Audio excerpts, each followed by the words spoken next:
Hello everybody and welcome to Fire Force Season 2 Episode 7 Anime Review. This episode they made it to the new continent. Oh, it's not new, but we'll call it new continent. And they began their exploration and stuff. And that's basically what happened. They met some talking animals and found a great old secret. And that very much sums up the episode in a nutshell. In between some comedy, we'll call it. We'll call it comedy. It was alright actually. I'm being a bit harsh. It was okay. Anywho. Let's get into the episode, see how everything went down, and do this thing.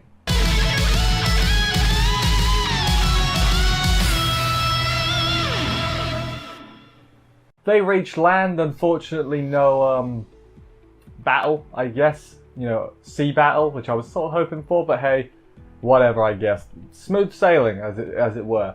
They reach land, and when they get there, a few of them immediately start eating soil, because it's the new world, damn it. Which don't eat soil. Soil's like bad for your insides or something, probably. You get a tree growing inside you. You don't want a tree growing inside you. Trees are cool, but not inside human bodies. You have to agree. Juggernaut's mum kept to meet them, and she's got just the thickest... What's that accent? Oh boy, I've forgotten what that countryside accent is in Japan. But it's one of them, basically, and all the subtitles reflect that, I guess. Juggernaut stays to talk to her where the others go and prepare, I guess. Mars says basically someone's been tearing up the fields and stealing all their potatoes, so that's not good. Potato thief. That's where we're at with the plot. Potato thief. The upcoming land we see on a map, it's like, it seems like there's a chunk missing, and I was expecting the gag to be just Shinra hasn't opened the map completely, but no, there's a bit of the land missing and everything. Also, strange gas in the air because they're heading towards the, I wrote it down somewhere, the, spatial distortion area and everything. Parents see Juggernaut off and are just basically like, bring a bride home next time, and he's like, blah, blah, blah, blah, because if I remember right, he likes Tamaki, and Tamaki sat right there. Although there wasn't really any mention made of that, so maybe he's over it now. Or I got the complete wrong character. But anyway, they set off on their journey to go and figure out what the hell's going on with the potatoes, and also the spatial distortion. The potato thing is not the primary cause of investigation, although it is pretty important, I think you'll all agree. Remember that gas that they were talking about? So it turns out this gas is has quite the effect on humans. So Victor Licht, the man, the myth, the legend, is the only intelligent person enough to wear a gas mask. He told everyone else to wear one. They didn't listen, so to put it bluntly, everyone's kind of high right now. It's pretty funny. Tamaki is acting like a schoolgirl, which, is quite funny. You got Shinra, Arthur just like meditating, I guess. Shinra and that other guy, Ogun, are just being hype as anything. The whistle guy, the captain, not captain, but the head of the team, I guess. He's got his head cranked to the side. It's pretty wild stuff going on, basically. Shinra explodes a rock. Shinra and Ogun, they both explode a rock for basically no reason other than just being a rock, which, okay, poor rock. It was a very hostile rock though. It had to be taken care of, actually. Good point there. Eventually, they all get told to knock it off and everything, and Tamaki spots a rock with eyes. I wonder if that's going to come into play later. Of course it does. A rock snake shows up and is attacking a talking mole. Yeah, that came out of nowhere. Rock snake, so basically Onyx. Onyx shows up attacking a mole that talks. Crazy stuff there. They all freak out because it's a talking mole, also the rock snake Onyx, but talking mole is the big one for me.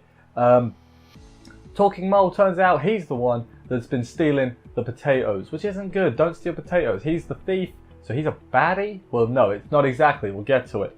Shinra and Ogun go to fight the Onyx. Ogun's got like a fire board where he like flies through the air on like a surfboard, and it's got fire. It was pretty cool, actually, I will say. The mole knows about the spatial rift, because it was the oasis where they used to live, but it got taken over by some people, so he's like, help us out, and we'll help you get there, stuff like that. Shinra and Ogun fight. It turns out they didn't even want to kill it, they were just distracting. They were the diversion while the car get away, and the car did get away, And then they were like, oh, it got bored, I guess. Let's go back. I was like, oh man, I want to see them blow up Onyx. Is that so wrong that I want to see some explosions? Now everyone wants to get some answers from the mole, least of which is why the hell can you talk? We'll get to that one though. Basically first talks about the Oasis. It's a great place, basically. It's thriving with life, good stuff in the Oasis, pretty much. Then out of nowhere some crows show up, and one of them can talk as well, so... okay, I guess, but don't know why, don't really explain it. He's friendly too, they all make camp. Oasis was taken over by a mysterious group, as I said. Shinra sees a bunch of strange lights over there. Turns out all those strange lights, they're infernals, so that's a lot of them. They're there from the the Great Cataclysm from 250 years ago. That's from where some of them are from, not all of them, he said. Far too many for the team to deal with, so instead they they don't really know what to do. They're just going to leave them. The animals, they have a good line. They're like, we thought us talking was pretty normal until the humans showed up and were freaked out by it. So, it's like, yeah, something's only weird if it's perceived as weird. Is sort of how it... I like that. I like that line of thinking. It's pretty good. That's oddly like something that makes you think for Fire Force. Not that Fire Force is bad. It's just you don't have to think too often, I think is the nice way of putting it. And then, they're going to get Tamaki to at least do a prayer for the Infernals. Even if they can't deal with them, at least do a prayer to put them more at peace, I guess. Forget that Tamaki... well, we'll get to it, but you forget that Tamaki can actually be kind of capable. She was actually alright this episode. She was funny when she was high. Feels like a weird sentence to say, but we'll roll with it. And then there was a bit later on where it was pretty good too, which we'll get to. So yeah, Tamaki, I can't believe I'm saying this, you get a thumbs up this week. It's smooth sailing to the Oasis now thanks to their new mole guide helping them avoid the dangerous areas and get there without any scratches. Good stuff. Tall Rock area where on the other side is the Oasis, so Shinra and the bird fly up because they can fly. Don't need more reason than that. At the top they see the Oasis.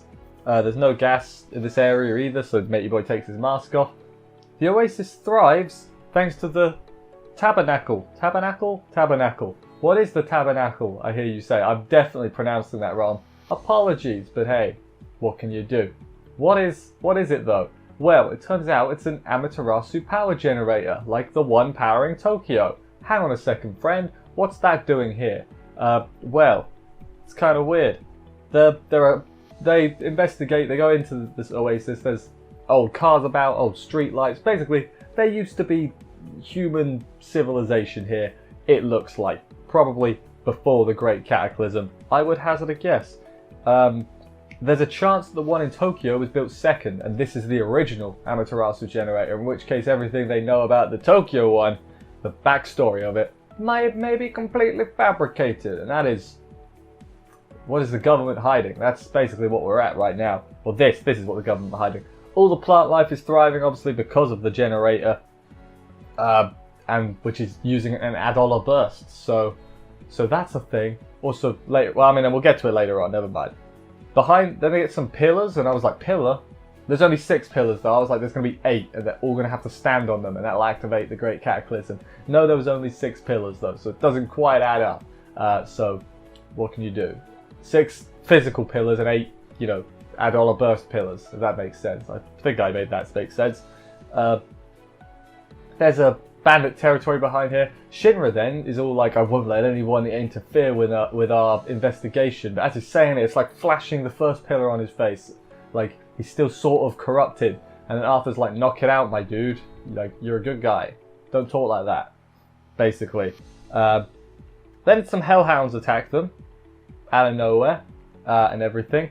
And then Tamaki, of all people, is the only one that doesn't run away. She looks really capable. She's like Latom and does all the stuff. And then she's like, this is our job, we're fire soldiers. I was like, are you the same Tamaki that was clothes fall off all the time? I was waiting for the gag. I was waiting for it to be like, oh, look how capable she is. Oh, and she fell and her skirt flipped, But no, she just looked capable. I'm like, I like this Tamaki more. Can we get more serious Tamaki? Let's do that. Let's do that, please. For the love of God, let's do that. Yeah, so that happens. Then the mole says that the enemy boss is really strong. He's on a whole nother level. Who could he be? But then as they continue walking, Shinra gets an $1 link from someone saying, basically, protect the forest. So, is that the 6th pillar, maybe? Or a pre-existing pillar? Who knows? That's what I don't know. Maybe, is the pillar powering the generator, maybe? I have no idea, because it seems to be coming from that direction. I assume we'll find that out next week. Hopefully, if it is, you know, this pillar will be a good guy, because they got 1 good pillar and 4 evil pillars at the moment. Evil is maybe a stretch, but you get what I'm saying. So yeah, hopefully the good guys get one. That was where the episode ended. As I said, it was very a setup-y episode. There wasn't honestly too much going on, but mysteries revealed and all that, and also talking animals, because why not, I guess. Which brings us to my favourite part of the episode. What was it? Well, I didn't have too much to choose from. As I said, it was a very setup-y episode. But it's just got to be everyone getting high, hasn't it? It was just so fun. I thought it was really quite funny. Tamaki especially, doing her old chavvy schoolgirl routine. Loved that. Thought it was really funny. Arthur being so calm and collected was also kind of cool, kind of funny. I liked it a lot. Fire Force's humor generally doesn't work with me, but this one hit. This was kind of funny. So, thumbs up, Fire Force. You did a good thing. You did a good thing.